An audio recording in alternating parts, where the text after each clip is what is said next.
Hi guys, Michelle here. Today I'm going to chat with you a bit before I offer you an exercise to practice.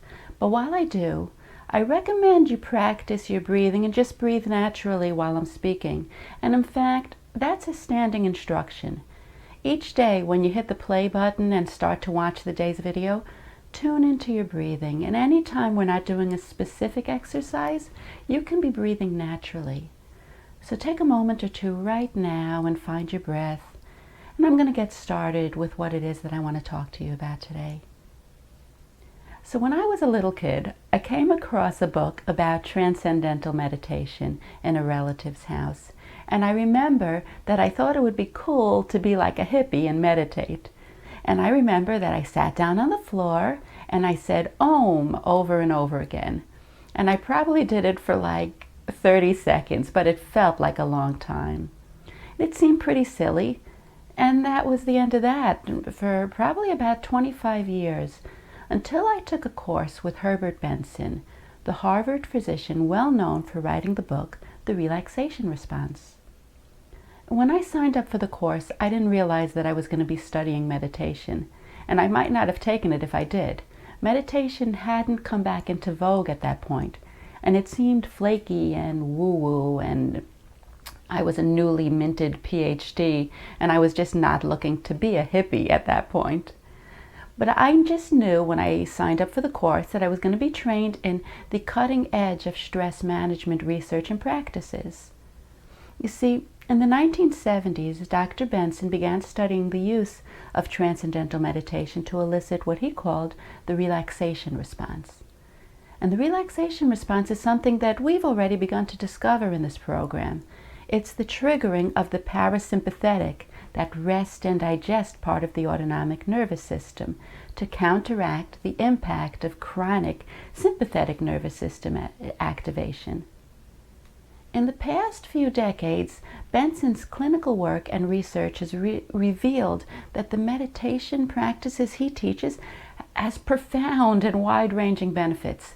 People experience reductions in symptoms like anger and anxiety, and reductions in all kinds of stress-related medical conditions, including heart disease and diabetes. And people experience improved relationships and improved immune function and improved well-being. And that's kind of just the short list. And when I took that program, they explained all the benefits of this method before they mentioned that it was meditation. So that helped convince me to be interested without my inner skeptic getting too involved at that point. But anyway, it was one of the most powerful trainings I've ever participated in, and it really began to change everything that I did. The type of meditation that Dr. Benson's original relaxation response prescribed was called transcendental meditation, or TM for short, because there are many different kinds of meditation. And TM consists of focusing on an object or a sensation like breathing or something while repeating a phrase to hold the attention. And that phrase is called a mantra. Now, mantra is the Sanskrit word that means sacred utterance, and it's usually a word or a sound or a phrase that's supposed to offer some kind of benefit. In spiritual meditation practice, a mantra is designed to offer spiritual benefits. But now that I've learned about neuroplasticity, I realize the psychological and emotional value of a mantra. And that's what I'm getting at today. Today's practice is not about meditation necessarily. It's about the fact that whatever we do leaves a trace on the brain, and whatever we do over and over again can lead to new neural pathways and new connections being developed. So of course, it makes sense that if we repeat a helpful phrase over and over and over and over, just like that song we listened to a million times when we were 10 years old and we know so well even today, we can create a neural pathway for that phrase.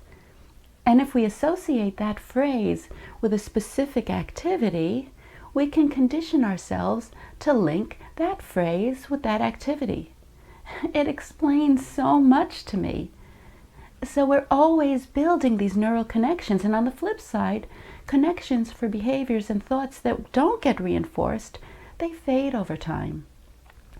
If you listen to yourself saying negative things to yourself over and over again, you will develop a strong neural pathway for those negative thoughts. If you're telling yourself that you're no good, you'll believe that you're no good. And if you're telling yourself something more helpful, you're going to create a neural pathway for that idea. And this kind of really makes it clear physiologically how important it is for us to choose what we say to ourselves. It's not just nice talk, it's true, because we are always talking to ourselves. Our minds just never shut up.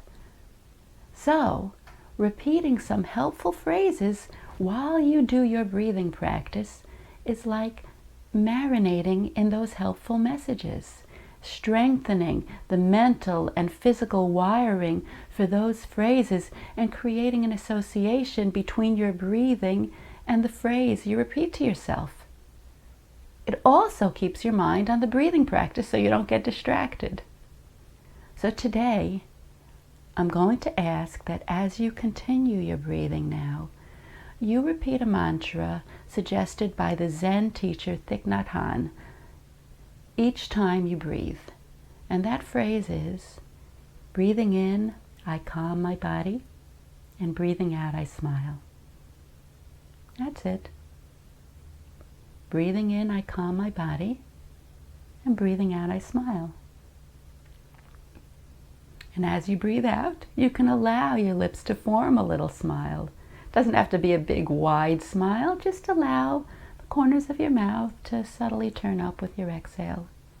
Because the physical posture of smiling can actually also decrease stress. So for the rest of this practice, continue repeating that phrase. Breathing in, I calm my body, and breathing out, I smile. And you can repeat that to yourself as you practice a few rounds of breathing right now.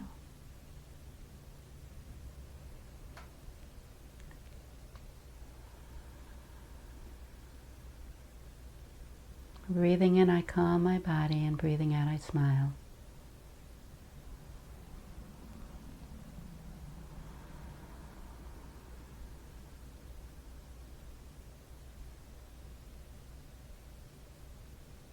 And whether or not you're of a spiritual bent, repeating a mantra can help you stay focused on your breathing, and it can help trigger the relaxation response that's so healthy and helpful, and it can build neural pathways that reinforce the connection between the phrase and the activity.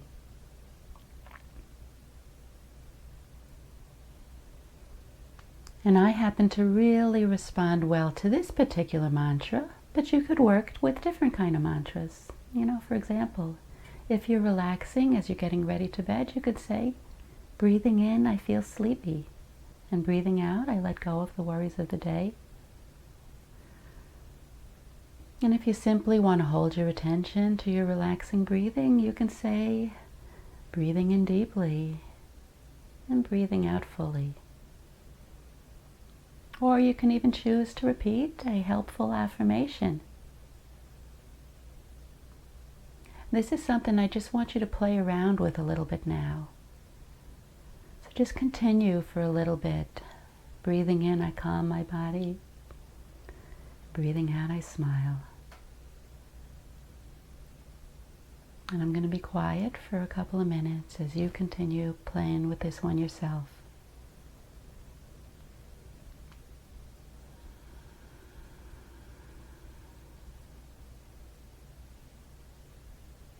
Just continuing your breathing and feeling free to keep that smile on your face.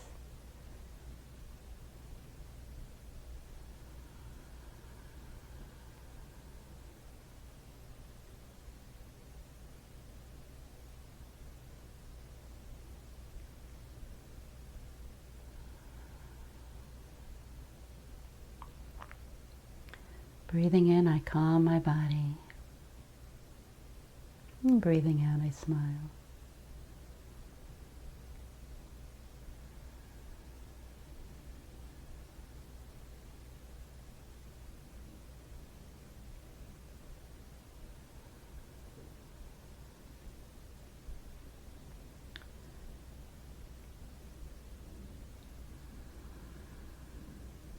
Another couple of rounds of breathing calmly.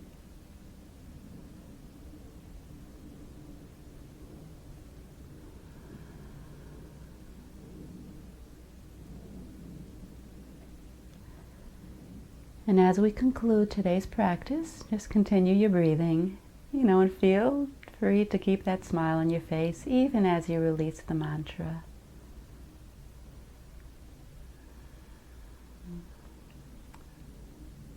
Great job today. I hope you found this practice helpful and calming. And as you prepare to go to sleep tonight, remember to take a few moments for your breathing practice. You just can't do this enough. And I'll talk to you tomorrow.